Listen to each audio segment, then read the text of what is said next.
تعالوا النهاردة نعمل سوا جريك ليمون تشيكن. التتبيلة بتخلي الفراخ very tender وجوسي وطعمها حلو ومختلف. أهم حاجة هنحتاج الجريك سبايسز بتاعت باب الشام. أول حاجة هنحط علبة جريك يوجرت أو زبادي عادي، عليها عصير ليمون وتوم وسموك بابريكا وملح وفلفل.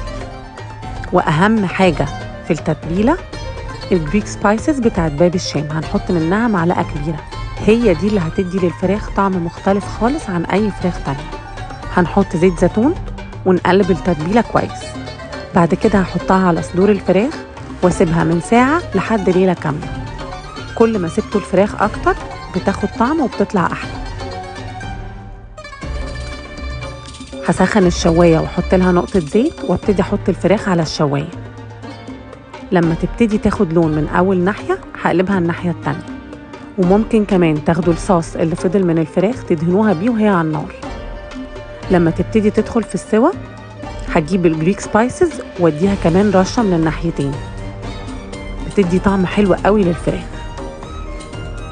كده الفراخ بتاعتنا خلصت. هتحطوا الفراخ جنب اي حاجة هتليق.